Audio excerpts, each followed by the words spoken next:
Hello friends, कैसे आप सब लोग and thanks for watching my channel.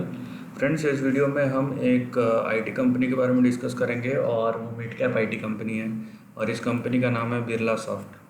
सो देखिए, बिरला सॉफ्ट लिमिटेड में आपको एनी हाउ आप आईटी का अगर ट्रेंड देखते हैं तो पॉजिटिव है और उसके रीजंस है। सबको पता है कि जिस तरीके से टेक्नोलॉजी इनोवेशन और इस सेक्टर की तरफ फोकस है तो उसका जो रब ऑफ इम्पैक्ट है वो हर एक कंपनी पे आएगा। In terms of share price business पे कितना आता है वो तो देखने वाली बात है। तो ये एक ओवरऑल सेक्टर है जो अभी आप नज़र में रहने वाला है मार्केट के। नाउ एनी हाउ अगर आपने लॉन्ग टर्म में कभी भी निवेश किया हो स्टॉक मार्केट में तो आपने प्रॉफिट ही कमाया। जैसे इस कंपनी में ये 2001 से है, 2001 से 2018 इसके पीक तक 25,000% का रिटर्न दिया इसने। सो कहीं से भी ये छोटा नहीं है, ये रिटर्न्स कहीं से भी आपको छोटे नहीं दिखेंगे। उसके बाद आप देख रहे हैं कि 2012 के बाद से ये कंसोलिडेशन फेज पे चले गया और ये 8 साल का कंसोलिडेशन है, राइट। क्योंकि हम मंथली चार्ट की बात कर रहे हैं, यहाँ पे ये जो कंसोलिडेशन है ये 8 साल का है। सो कहीं से भी आपको जो चीज़ें हैं वो ऐसी नहीं दिखेगी कि यहाँ पे प्राइस जो है अपना टाइम ले रहा है हर एक चीज़ के लिए, क्योंकि 8 साल का कंसोलिडेशन इंसान के पेशेंस को टेस्ट करता है और बहुत बुरी तरीके से टेस्ट करता है, ठीक है। क्योंकि 8 साल में बहुत सारे स्टॉक्स हज़ारों % का रिटर्न दे चुके हैं। सो अगर आपने ये स्टॉक 8 साल अगर लॉन्ग टर्म है तो कोई बात नहीं। अगर आप 2000 में ख़रीदे हैं या 2000 में ख़रीदे हैं तब तो अब वो दूसरी लीग में है, लेकिन अगर आपने अभी ख़रीदा है या 2012 के बाद ख़रीदा तो इसने आपको पेशेंस को टेस्ट किया है। थोड़े बहुत डेटा पॉइंट्स अगर चेक करते हैं यहाँ पे जो पॉजिटिव चीज़ें हैं वो इसका स्टॉक भी देखिए रीज़नेबल है। इसका प्रॉफिटेबिलिटी रेशियो 15% के ऊपर है। जो यहाँ पे नेगेटिव है सेल्स ग्रोथ है यहाँ पे नेगेटिव, राइट। सो इस कंपनी ने देखिए 15% के ऊपर ही फ़िलहाल अभी तक तो दिया है। यहाँ पे 2016-17 में 16% आ गया था, बढ़ के ये 17% हुआ, जो कि अच्छी बात है।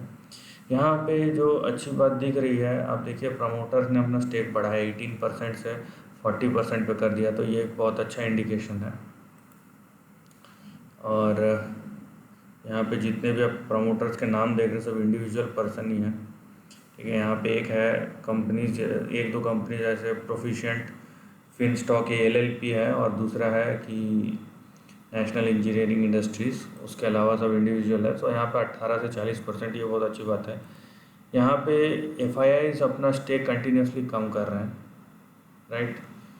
DIIs का ओवरऑल इन्होंने कम किया था, उसके बाद फिर से बढ़ाया है और पब्लिक का थोड़ा सा कम हुआ है, दैट्स इट। और यहाँ पे अदर्स एक सेक्शन है, यहाँ पे देखिए KPIT technologies employee welfare trust, so इनका भी यहाँ पे स्टेक था जो कि कम होता गया है। ना यहाँ पे डेटा जो आपको है वो उसमें कुछ एक चीज़ है जो प्रमोटर्स का बड़ा ही अच्छी बात है, अदरवाइज़ आपका जो है नॉर्मल डेटा है, ठीक है। यहाँ डेटा में ऐसा कुछ ज़्यादा आपको देखने नहीं मिलेगा। सो देखिए यहाँ पे आप ट्रेंड के हिसाब से समझिए। मैं अगर ट्रेंड की बात कर रहा हूँ तो यहाँ पे इस टाइप का जब नॉर्मल कॉमन डेटा रहता है, ज़्यादा कुछ अगर अच्छा ना हो तो नेगेटिव भी ज़्यादा ना हो, तो यहाँ पे प्राइस जो है अगर मोमेंटम में आ गया तो बहुत तेज़ी से भागता है मार्केट में। ये अब डिपेंड करता है कि कौन से साइकिल में, क्योंकि अभी आईटी का साइकिल चल रहा है। अगर आपको नहीं पता तो उसके लिए भी अगर चल रहा है तो ये यहाँ पे हेल्प करेगा इस चीज़ को। लेकिन हाँ, यहाँ पे आप पीरियड देखिए, एक 8 साल का पीरियड और उसका कंसोलिडेशन दिखेगा तो एक फ्लैट चार्ट है। सो फ्लैट चार्ट में आपको जो एक्सपेक्टेशन रखना है उस ज़्यादा एक्सपेक्टेशन नहीं रखना चाहिए, ठीक है, जब तक कि एक ब्रेकआउट ना आ जाए या ब्रेकडाउन ना आ जाए। सो आप यहाँ पे देखिए, आपका कोई भी नया ट्रेंड तभी चालू होगा जब स्टॉक जो है ये 200 के ऊपर जाएगा, ठीक है, उसके ऊपर सस्टेन करेगा और ऊपर जाएगा, ब्रेकआउट होगा तब। यहाँ पे अभी जो स्टॉक है जहाँ पे उसका इमीडिएट सपोर्ट आता है 92 पे, उसके नीचे गया तो 57 उसका जो प्रीवियस लो था, और अगर ये टूट जाता है तो सीधा आपका 27 पर पहुँच जाएगा। ये लॉन्ग टर्म है सब, इसीलिए आप उस तरीके से रखिए। वहीं आपका जो पहला रेजिस्टेंस आता है वो आता है यहाँ पे 119 पे,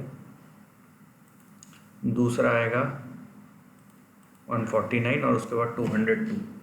सो जैसे कि मैंने बोला कि जब तक ये 200 क्रॉस नहीं कर देता उससे ऊपर हम फिलहाल नहीं सोचेंगे। जैसे ही क्रॉस करता है ऑब्वियस सी बात है कि यहाँ से अपने करंट प्राइस से भी यहाँ तक जाना 85% का रिटर्न है। So once it will do, फिर हम चार्ट को फिर से रिव्यू करेंगे, क्योंकि फ्लैट चार्ट में होता ये है कि जनरली मूव्स जब तक ब्रेक इवन या उससे ज़्यादा ना पहुँच जाए तब तक कॉन्फिडेंस नहीं आता या बोल नहीं सकता। इसीलिए जहाँ तक ट्रेंड समझ में आ रहा है, क्लियर है कि ये अपने पुराने जो रेजिस्टेंस है उसको ज़रूर हिट करेगा, उसमें कोई दो राय नहीं है। यहाँ पे एक अच्छा ट्रेंड बना है। अगर मैं इसको यहाँ पे देखिए, इसको जूम करूँ तो यहाँ पे एक देखिए डब्ल्यू जैसा पैटर्न दिख रहा है आपको, ठीक है। सो ये एक अच्छा पैटर्न है यहाँ पे, और मंथली चार्ट में फॉर्म हुआ है, तो ज़रूर ये आपको 200 तक आसानी से ले जाएगा। हाँ, टाइम लगेगा इसके लिए, लेकिन ले जाएगा। उसके बाद का जो है हम उसके बाद देखेंगे।